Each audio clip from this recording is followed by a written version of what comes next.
Obrigada por sua participação, Alfredo, no nosso jornal. Nós vamos conversar sobre por que tantas pessoas, principalmente os esquerdistas, têm tanto ódio do governo Bolsonaro. Alfredo, o documentário Democracia em Vertigem acabou de ser indicado ao Oscar, levando ao mundo inteiro essa narrativa esquerdista, mal intencionada, de que a democracia no país está morrendo desde que o PT saiu do poder. O que o senhor acha sobre isso?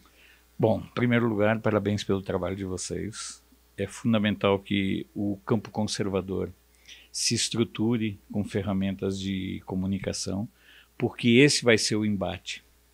O embate se dá na comunicação. Primeiro, ele não é um documentário, é um filme, é uma ficção científica, né? E claro que há toda uma manipulação política por trás disso.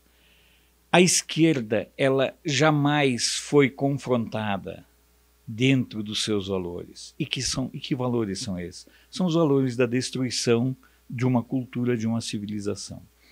Então a escolha dessa ficção científica, que está travestida de documentário, ela é na questão meramente ideológica.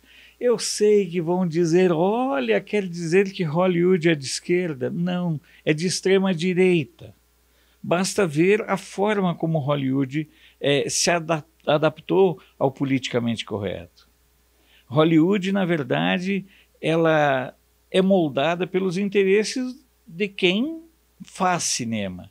E o campo das artes, ele é naturalmente e é dominado por esse segmento de esquerda. Negar isso não tem como. Eles tentaram emplacar isso num primeiro momento com o filme do Marighella, que é uma porcaria, e não conseguiu ir adiante. Agora eles estão apostando de novo nesse filme. Eles não vão desistir. O Bolsonaro pode ser reeleito em 22, o Moro pode ser eleito em 26 e em 30, a filha do Bolsonaro pode ser eleita em 36, não interessa. Enquanto eles não conseguirem derrubar esse projeto de ruptura que o governo Bolsonaro representa, tenha certeza que eles não vão desistir. Porque tem uma coisa muito simples nisso, que a gente precisa prestar extrema atenção.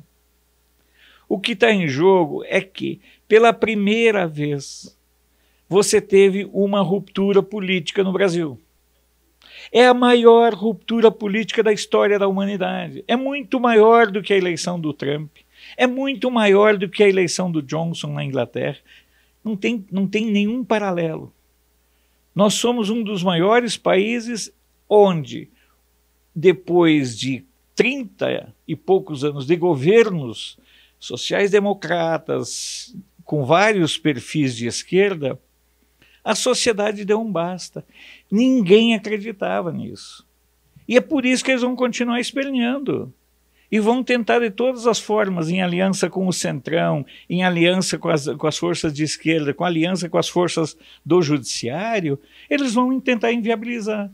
A guerra ideológica que esse filme representa, que essa ficção científica representa, ela é parte de uma estratégia. A Austrália está ardendo em chamas. E cadê o Papa? Cadê um sino sobre a Austrália? Cadê a Greta? Cadê os atores? Então, todo o discurso é ideológico. E no caso desse filme, a opção foi claramente ideológica. Sim, e vemos a extrema esquerda construindo narrativas para o futuro, né, para os nossos filhos, netos, como no caso desse filme Democracia em Vertigem. O que a direita deve fazer nessa guerra cultural? Primeiro é não desistir. Não ter medo de fazer o enfrentamento. Nós temos uma realidade nova. Até 2010, ninguém falava em direita no Brasil. Nada. Ninguém falava. Não existia direita. O pensamento de direita é uma coisa nova dentro do Brasil. Porque nem mesmo os militares, durante os seus governos, tiveram preocupação em formular um pensamento de direita. Abandonaram as universidades. Eu entrei na PUC em 1979. De todos os professores que eu tive dos 4 anos, só um era de direita. O saudoso professor Irmão Mainar Long. Os outros todos eram de esquerda. Ou seja, nós temos que fazer esse enfrentamento. E como nós temos que fazer esse enfrentamento? Sendo conservadores. E o que significa basicamente ser conservador? É defender os valores nos quais nós acreditamos, é conservar a família, é conservar os valores judaico-cristãos, é conservar o Brasil para os brasileiros, é conservar a dignidade. E eu acredito muito numa tese meio estranha. Essa geração que está vindo aí, a mais nova, esses que estão com 10, 12 anos, eles são mais conservadores do que foi a minha geração. A minha visão é que essa geração que está chegando aí na política, ela é melhor do ponto de vista de formação política do que a nossa, porque eles, até pelas redes sociais, até pela construção de canais como o Jornal da Cidade Online, tem tantas outras opções, começam a ter ferramentas de buscar um pensamento de direita, algo que não existia, volto a repetir, até 2010. Entendeu? Então eu penso o seguinte, como é que nós vamos fazer o enfrentamento? Eles já descobriram onde é que eles têm que fazer o enfrentamento, a esquerda. Eles estão tentando entrar no segmento evangélico, estão tentando entrar no segmento religioso. Eu não tenho nada contra nenhuma religião. Mas se você pegar a formação do PT, o PT se forma no Colégio Sion a partir do ponto de vista Frei Beto, sabe, e outras figuras da Igreja Católica, da teologia da libertação. Então, se você pegar do ponto de vista do que está vindo agora, eu acho o seguinte, vai ser feito um enfrentamento, as escolas estão sendo denunciadas.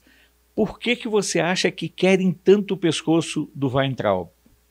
Certo? Ora, porque ele é um ministro que assume a questão ideológica. Então, eles naturalmente vão tentar destruir. Porque a essência da esquerda é uma só. A esquerda vive da destruição. A esquerda não constrói nada.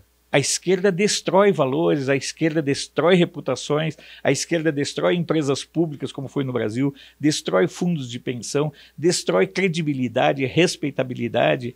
Ela não constrói nada. É a essência da esquerda não construir nada. Por isso que é tão fácil o discurso de esquerda. Por isso, muitas vezes, é tão fácil você chegar com um discurso de esquerda numa criança, num adolescente. Eu não sei se você tem filhos, eu tenho. Imagina você dizer para um menino que ele tem que lavar louça, que mesmo ele sendo do sexo masculino, lavar louça é parte da tua formação da estrutura familiar. Agora é muito mais fácil você dizer que não pode. Então, a esquerda trabalha com a facilidade da destruição, enquanto que ao campo e ao segmento conservador o desafio é exatamente o de formar. E isso é um processo longo, porque nós temos pouca experiência do pensamento conservador e liberal. Basta observar que o nosso último grande economista liberal foi governo em 1964, o Roberto Campos. E depois ninguém mais foi. Foram todos eles do campo progressista, dos socialistas fabianos, dos sociais-democratas, dos esquerdopatas. Você pega ali o Palocci, que foi inclusive ex-trotskista. Então você tem um grupo político, mais ou menos todo o campo da esquerda. E esse foi, na minha opinião, o grande vacilo dos governos militares. Eles se preocuparam em dar uma infraestrutura para o país, que o país não tinha nada. E eu sou do interior do Rio Grande do Sul, certo? E eu sei como é que era naquele tempo. A gente, para qualquer locomoção, você sair de Candelária até Porto Alegre, era 6h30, 7 horas de ônibus, quando não pegava atoleiro. E nós estamos falando de uma cidade a 192 quilômetros de Porto Alegre. Então, é muito difícil. E os militares trataram de fazer isso. E deixaram de lado a academia, e deixaram de lado a escola, e deixaram de lado a parte da formação das pessoas. Deixaram as televisões andar soltas. Ah, você quer o controle social? Não. Eu quero responsabilidade social dos meios de comunicação. E isso foi sendo deixado de lado e, por consequência, o que aconteceu foi que não teve como prosperar nenhum processo de educação dessas nossas gerações. Por isso eu te digo, eu confio muito que essas gerações novas que estão vindo aí, elas são muito mais qualificadas do que nós. Então, Alfredo, o nazismo e o comunismo mataram milhões de pessoas no mundo, né? No entanto, nós temos no Brasil uma grande parcela de pessoas, principalmente jovens, que tem orgulho em dizer que é comunista. Se o nazismo é proibido, por que o comunismo não deveria ser criminalizado também no Brasil? Como conversar democraticamente com quem quer colocar você em paredão e acertar uma bala na sua cabeça, por exemplo? Olha, pensa numa questão delicada, interessante, importante e fundamental. O Brasil precisa equiparar urgentemente o nazismo ao comunismo, ou o comunismo ao nazismo.